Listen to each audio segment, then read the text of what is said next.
Hatırlarsanız Donald Trump bundan 2 ay önce istekleri yerine getirilmezse Orta Doğu'yu cehenneme çevireceğim demişti. Talebi göreve başlayana kadar Hamas'ın elinde kalan İsrailli esirleri serbest bırakmasıydı. Ne Hamas İsrailli esirlerin tamamını şu ana kadar serbest bıraktı, ne de Trump Orta Doğu'yu cehenneme çevirdi. Bölge zaten yıllardır süren Amerikan ve İsrail işgali sebebiyle felaketlerle boğuşuyor. Gazze halkı yıkıntıların arasında yaşam mücadelesi veriyor. Yani Trump verdiği sözü tutacaksa eğer, Gazze'yi daha ne hale dönüştürebilir ki? Her seferinde beklenmedik ve akıl dışı açıklamalarla gündeme oturmayı başarıyor.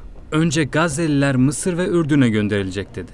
Kendi topraklarında yaşayan insanları zorla yerinden etmekten bahsetti. Fakat Filistinlilerin gönüllü şekilde gideceklerini düşünüyor. Ancak herkes yıllardır bu halkın verdiği mücadeleyi biliyor. Amerika'nın desteklediği İsrail'in bombardımanı altında yaşadığı yerlere bağlı kalan bir halktan bahsediyoruz. Trump, Filistinlilerin kendi planına bayılacağını belirtiyor. Alternatiflere sahip olsalardı giderlerdi. Alternatifleri olmadığı için oradalar diyor. Aslında saha alternatiflerle dolu. Mesela İsrail işgalinin tamamen sona erdirilmesi. İlla Filistinlilerin topraklarından mı sürülmesi gerekiyor sorusunu sorabiliriz. Amaç yalnızca bu değil tabii ki. Gazze'nin doğal gaz ve petrol gibi kaynaklarına da göz dikmiş durumdalar. Trump savaşla birlikte daha fazla maddi zarara uğramamak için böyle bir fikri ortaya atmış olabilir. Olayların başlangıcından bu yana ABD ve İsrail'in tutumu nedeniyle Batı'nın değerleri daha da sorgulanmaya başlanır oldu. Bu aslında batılı güçleri oldukça ilgilendiren bir konu. Zira egemenliklerini kaybetmek istemiyorlar. Daha fazla insanın öldürülmediği ve savaşın olmadığı bir ortam sunmak istedikleri izlenimini vermeye çalışıyorlar. Ancak bunu zorla bir halkı memleketlerinden çıkararak yapmaya çalışıyorlar. Mesela Amerika, kendisine 10.000 kilometre uzaktaki bir bölgeyi kendi toprağı yapmakla tehdit ediyor. Ortada mantıklı bir şeylerin olmadığı kesin. Birçok Filistinli Gazze'yi terk etmeyi reddettiğinde çözüm onları bombalayıp zorla göndermek mi olacak? Trump birkaç gün sonra daha da ilginç bir teklif ortaya attı. Grönland, Kanada ve Panama kanalından sonra Gazze'yi de ABD toprağı yapacağız dedi. The US will take over the Gaza Strip and we will do a job with it too.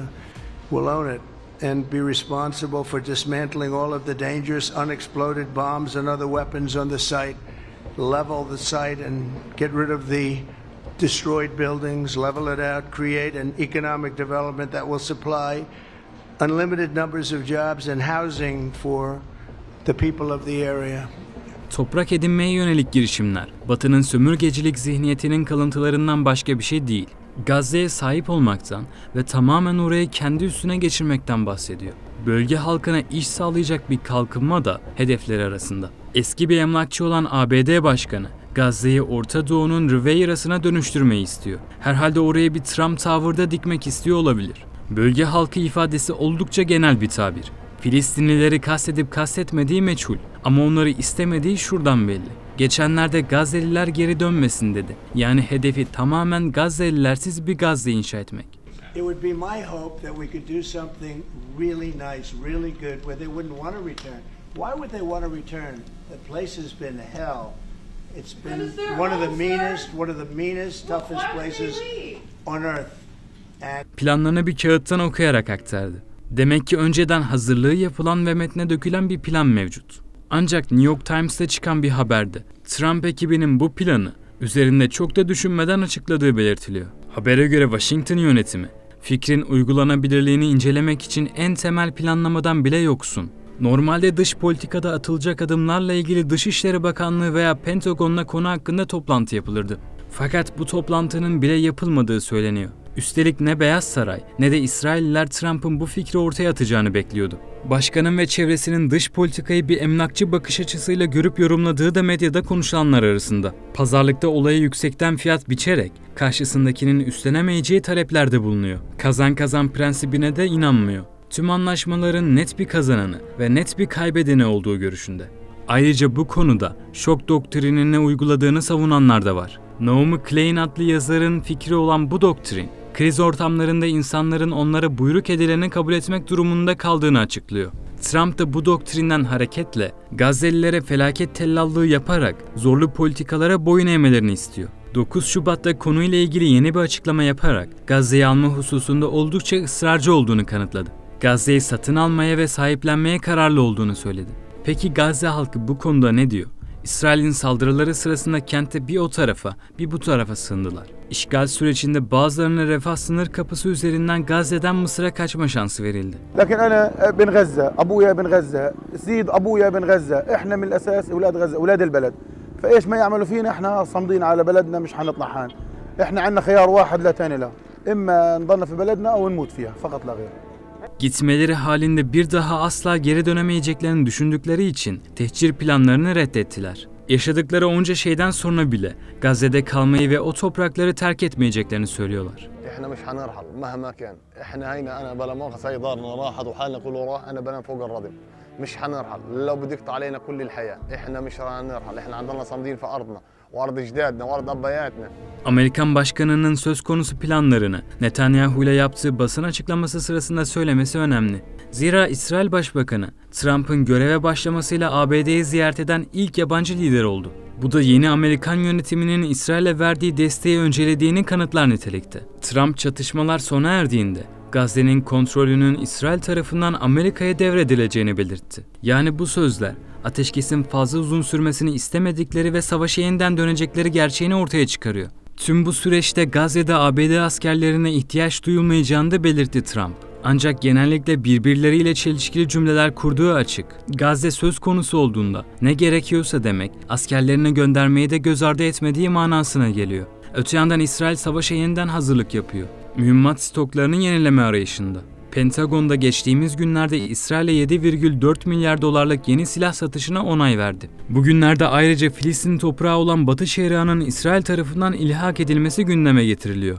Aşırı sağcı İsrailliler zaten ilhak için bastırıyor.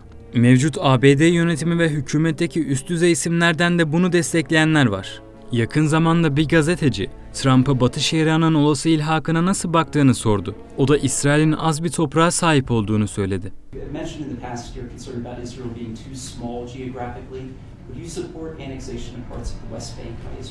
Well, I'm not going to talk about that. It certainly is a small. It's a small country in terms of land. See this pen, this wonderful pen? My desk is the Middle East. And this pen, the top of the pen, that's Israel. That's not good, right? You know, that's a pretty big difference. I use that as an analogy. It's pretty accurate, actually. It's a pretty small piece of land. And it's amazing that they've been able to do what they've been able to do when you think about it. There's a lot of good, smart brain power. But it is a very small piece of land, no question about it. Yani bu İsrail'in genişlemesine yeşil ışık yaktığı anlamına geliyor. Ayrıca Orta Doğu haritasını yeniden çizmek istediği gerçeğini de ortaya çıkarıyor. Netanyahu halinden memnun. O günkü kayıtları bir inceleyelim. Gururlu ve kendinden eminmiş gibi pozlar veriyor. Hareketlerinden kameralara oynadığı çok belli. Hatta ona göre kamuoyunda İsrail'in en büyük dostu Trump. I'm honored that you invited me to be the first foreign leader to visit the White House in your second term.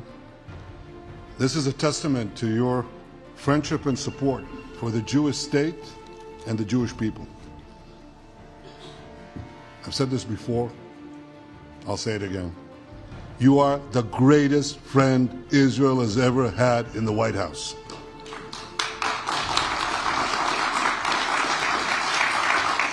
ABD Başkanı'nın dile getirdiği bu teklif, Netanyahu'nun 2035 Gazze vizyonuyla uyumlu. Netanyahu, İsrail kontrolü altında bir sanayi limanı olacak Gazze tasavvuruna sahip. Bununla ilgili bir harita dahi var. Güneyden kuzeye bir demir yolu hattı inşası planlanıyor. Fabrikalar inşa edilerek Güney Sanayi Merkezi'ne dönüştürülmek isteniyor. Kuzey ise tatil beldesi olarak çerçevelenmiş. Ayrıca petrol çalışmalarının yapılması hedeflenen bir alan var. Gazze açıklarında da doğalgaz çalışmaları yürütülecek. Ticaret yolları üzerinde olması sebebiyle Yemen'den çeşitli vasıtalarla buraya getirilen mallar Gazze'den kalkan gemilerle Avrupa'ya ulaştırılacak. İsrail de zaman kaybetmeden Gazze'lileri kentten çıkarmak için planlar yapmaya başladı. Savunma Bakanı İsrail Katz, orduya Gazze'den ayrılmak isteyen Filistinlilerin çıkışına izin verecek planlar hazırlama talimatı verdi. Kara, deniz ve hava yoluyla bölgeyi terk etmeleri için hazırlıklara başlandı. Ancak fazla tepki toplamamak için bu söz cambazlığının arkasına saklandılar. Yalnızca ayrılmak isteyenler diye belirtseler de tüm Filistinlileri Gazze'den çıkarmak istedikleri çok açık. İsrailli bir yazar hem ülkedeki muhalefeti hem de ordunun bu konudaki girişimlerini eleştirdi. Vicdanlı, dünya görüşü ve hatta geleceğe dair bir planı olan gerçek bir muhalefet var olsaydı Trump'ın oyunlarına gelmeyin diye uyarıda bulunurdu diyor. Mesela muhalefette eski Başbakan Yair Lapid ve eski Savunma Bakanı Benny Gantz gibi isimlerin aile büyükleri Holocaust'tan kurtulmuş kimseler. Yazar da bunu yaşamış kişilerin Gazze'lileri anlaması gerektiğini ve kararı desteklememeleri gerektiğini vurguluyor. Tabi haliyle bu mesajlar herkesi epey derinden sarstı. Tepkiler çığ gibi büyüdü. Peki kimler bu projeye karşı çıktı? Türkiye, Suudi Arabistan, Hamas, Çin, İrlanda, Mısır, Ürdün, Filistin yönetimi, Fransa, Almanya, İran ve daha nicesi. İtiraz seline rağmen Trump konuştuğu herkesin Amerika'nın Gazze'ye sahip olmasını, muhteşem bir şeye dönüştürmesini ve binlerce istihdam oluşturması fikrine bayıldığını öne sürdü. Türkiye'den ilk tepki Dışişleri Bakanı Hakan Fidan'dan geldi. Gazze halkını denklem dışı bırakmaya çalışan bütün inisiyatiflere karşı olduklarını açıkladı. Cumhurbaşkanı Erdoğan da Siyonist lobinin baskısıyla yeni Amerikan yönetiminin Gazze ile ilgili gündeme getirdiği önerilerin dikkate ve konuşulmaya değer hiçbir yanı olmadığını ifade etti. Devletler bu projeyi kınayıp bir Filistin devletinin kurulmasına önerisi yapınca Netanyahu farklı bir teklif ortaya attı. Filistinlilerin devletlerini kendi anavatanları yerine Suudi Arabistan'da kurmaları gerektiğini savundu. Hatta bu konuda tam cümlesi şöyle oldu: Suudiler ülkelerinde bir Filistin devleti kurabilirler. Orada çok geniş toprakları var. Riyad'dan İsrail Başbakanı'na itiraz gecikmedi. Suudi Arabistan'a göre Filistin halkı, acımasız İsrail işgalinin istediği zaman sınır dışı edebilecek davetsiz misafirler ya da göçmenler değil ve kendi toprakları üzerinde hak sahibiler. Şura Meclisi üyesi Yusuf bin Trat el-Sadun, Netanyahu'nun Suudi Arabistan'da bir Filistin devleti kurulması önerisiyle alay etti. Bunun yerine Trump'ın İsraillileri Alaska'ya ve ilhak ettikten sonra Grönland'a yerleştirmesini teklif etti. Mevcut süreçte söylem savaşlarına tanık oluyoruz. Ayrıca tarafların da nabız yokladığına şahit oluyoruz. Bir süre sonra söylemlerin eyleme dökülmeye çalışılacağını da görebiliriz. Ürdün'den de Filistinlilerin kendi topraklarına zorla sürülmeye kalkışılması halinde İsrail'e savaş ilan etmeye hazır olduğu sinyalleri geldi. Ürdün'ün isteyeceği son şey savaş. Tercihi ise konunun barışçıl bir şekilde çözülmesi. Ancak Filistinlilerin Ürdün'e gönderilmeye başlanması halinde sınırı kapatacakları konusunda kararlılar. İsrail'in sınırı yeniden açmaya çalıştığı takdirde bunun savaş sebebi olacağını savunuyorlar. Ürdün, İsrail'le bir savaşı kazanabileceğini düşünmüyor. Fakat savaştan başka çareleri olmayacağına inanıyor. Ülkede 2 milyondan fazla Filistinli var. Hatta bu sayının daha fazla yüksek olduğunu savunanlar var. İsrail ile Ürdün arasındaki sınır uzunluğu 300 kilometreden fazla. Ürdün ordusunun 100.000 aktif askeri personeli var. Hava kuvvetlerinin 269 uçağı mevcut. Bunların 61 adedini F-16 uçakları oluşturuyor. Sınır hattının büyük bir kısmı dağlık ve engebeli. Yani sınırın kontrol edilmesi zor. Ürdün, Filistinlilerin gelmesiyle ekonomik problemlerin artmasının yanı sıra Filistinlilerin sınır bölgesinden İsrail'e gerilla saldırıları yapmasından endişe ediyor. Ürdün yönetimi İsrail'e bireysel saldırılar düzenleyebilecekleri gerekçesiyle hali hazırda Filistinlileri orduda önemli kademelere getirmiyor. Şimdi sizi geçmişe götüreyim.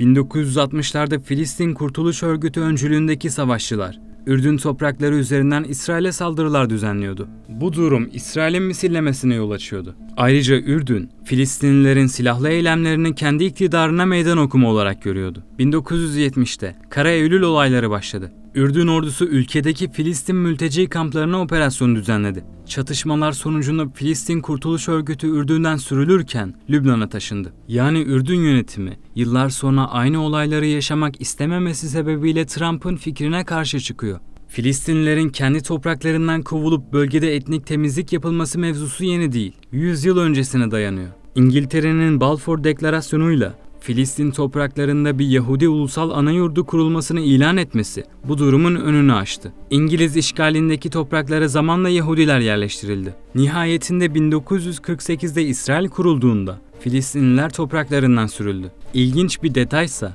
bu tarihten 26 yıl öncesinde saklı. O dönem Amerika Kongresi'nde Filistinlilerin zorla çıkarılması konuşuluyordu. Arapların hak ve adalet koşulları altında Yahudi hükümetine ve egemenliğine razı olmaları şartı istendi. Ya da topraklarını adil bir değerle satıp Arap ülkelerine gitmelerinden bahsedildi. Bunu yapmamaları halinde ise Filistin'den zorla çıkarılmaları teklif edildi. Yıllar sonra bu fikri canlandıran kişi Trump oldu. Niyeti konusunda ciddi olup olmadığı tam net değil. Hala nabız da yokluyor olabilir. İsrail'in başkentini Kudüs, Suriye'ye ait Golan Tepelerinde İsrail toprağı olarak tanıyan bir isim. 76 yıllık tarihe sahip İsrail'i en ateşli bir şekilde savunan ABD Başkanı olarak da anılıyor. Geçmiş başkanlık döneminde İsrail lehine kararlar verdiğinde dünyadan yeterince ses çıkmaması, onun şimdi böyle cesur adımlar atabilmesini sağladı. Zira söylemden başka bir tepki gelmeyeceği ya da bir süre sonra herkesin sessizliğe bürünüp durumu kabulleneceği düşüncesinde. ABD Gazze'de en son bir şeyler inşa etmeye çalıştığında işi eline yüzüne bulaştırmıştı. Hatırlarsanız yardımlar için kurulan bir liman vardı. Fakat kısa sürede apar topar kaldırılmıştı. Amerika'nın şu anki planını da tutmayabilir. Trump o kadar tepkiye rağmen fikrinden caymış değil. Ancak geri adım attığı bir açıklama yaptı. Acelemiz yok dedi. İsrail'le birlikte Filistin halkını yavaş yavaş yok etme niyetinde olabilir. Ateşkese varılana kadar bir soykırım işlendi. Mevcut durumda Gazze'liler topraklarında kalmak için mücadeleye devam ediyor. ABD ve İsrail ise başa çıkma politikası olarak tüm insanları memleketlerinden çıkarıp yeni bir tehcir ve soykırım yapmayı seçti. İlk adımda Filistin halkını Gazze'den sürüp Hamas'la karşı karşıya kalmak istiyorlar. Bu onların artık sivil öldürmüyoruz mesajını da vermelerini sağlayacak. Aslında Filistin'de yeni bir 1948 yaşatılmak isteniyor. O tarihte İsrail kurulduğunda yüz binlerce Filistinli yıllardır yaşadıkları topraklardan çıkarılmıştı. Bazıları çevre ülkelere giderken bazıları da Gazze'ye gitti. Burada bulunan mülteci kampları Filistin'in diğer topraklarından sürülen insanları barındırıyor. Filistinlilerin geçici olarak başka bir yere gitmeleri gibi niyetleri yok. Gazze'yi terk ettikleri gibi tarihte örneği olduğu üzere geri topraklarına kabul edilmeyecekler. Planın aynı zamanda dini bir boyutu da var. ABD'nin İsrail Büyükelçisi, Trump yönetimiyle birlikte İncil'deki hikayenin Orta Doğu'da gerçekleşeceğini söyledi. İkinci adımdaysa İsrail gibi Trump ve ekibinin de en çok arzuladığı şey, bir tatil beldesine çevrilmesinden ziyade, Gazze açıklarında aralarında paylaşabilecekleri milyarlarca dolar değerindeki petrol ve doğalgaz rezervleri olacak. Olayların başlangıcından bu yana ABD ve İsrail'in tutumu nedeniyle Batı'nın değerleri daha da sorgulanmaya başlanır oldu. Bu aslında Batılı güçleri oldukça ilgilendiren bir konu. Zira egemenliklerini kaybetmek istemiyorlar. Daha fazla insanın öldürülmediği ve savaşın olmadığı bir ortam sunmak istedikleri izlenimini vermeye çalışıyorlar.